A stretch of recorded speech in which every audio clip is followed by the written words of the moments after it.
쭉 보신 것처럼 시민들의 인내심도 한계에 다다르고 있습니다. 최악의 미세먼지 소식 정책사회부 김단비 기자와 이어갑니다. 김 기자, 손 놓고 있다는 비판을 정부가 쭉 받아왔었는데 오늘 좀 구체적으로 나온 얘기가 있는지요? 네. 문재인 대통령은 조금 전이죠. 오후 6시부터 50분간 미세먼지 대응 관련해서 조명래 환경부 장관으로부터 긴급 보고를 받았습니다. 예. 문재인 대통령은 비상조치를 강조하며 어린이집, 유치원, 학교에 대용량의 공기정화기를 보급하는 방안을 강구하라고 지시했습니다.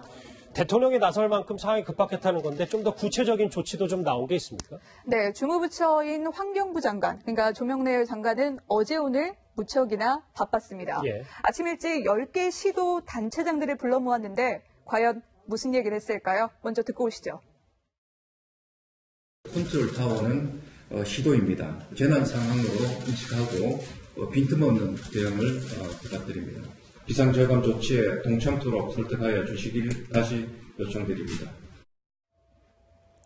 앞서 보신 것처럼 상황이 이렇게 심각한데 장관은 어제 오늘 비슷한 당부만 반복했습니다. 아직 대통령이 뒤늦게 나서긴 했지만 장관은 아직 심각성을 인지 못한다. 이렇게도 볼 수 있는데 우리나라의 지금 미세먼지 상황이 얼마나 심각한지도 좀 폭넓은 수치가 하나 나왔다면서요? 그렇죠.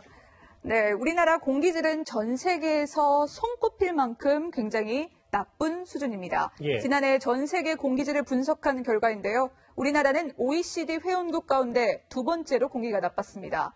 1위인 칠레와도 큰 차이가 아니어서 이일한 사실에 위안을 삼을 수도 없는 상황입니다.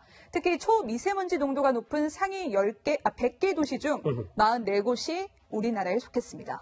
상당히 높은 위치에 있는 게 좀 안타깝습니다. 네. 좀 더 구체적으로 들어가 보면 정부가 어떤 대책을 추가로 마련한다는 겁니까? 혹시 미세먼지 특별대책위원회라고 들어보셨나요? 처음 들어봅니다. 네, 정부가 지난달 미세먼지 특별법을 시행하면서 만들어진 국무총리 산하의 위원회입니다. 미세먼지 저감 정책의 컨트롤 타워 역할을 맡게 되는데요. 하지만 그 역할을 제대로 할 수 있을지는 아직은 물음표입니다. 법적 강제력은 갖고 있지만 그 구성을 따져보면 자문기구의 성격이 강하기 때문인데요. 가시적인 성과를 낼 수 있을지 아니면 또 다른 위원회만 생기는 건 아닌지 의문이 드는 대목입니다.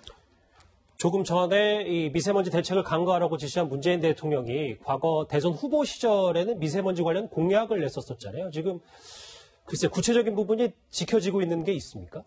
네, 대선 당시 문 대통령은 이제 재임 기간 동안 미세먼지의 배출량을 최대 30%까지 줄이고 한중 정상급 회담에서 주요 의제로 다루겠다고 약속한 바 있는데요. 예. 하지만 지금껏 우리 정부는 미세먼지 문제 해결과 관련해서 중국과 협력을 강화하겠다는 원칙적인 입장만 내놓고 있습니다.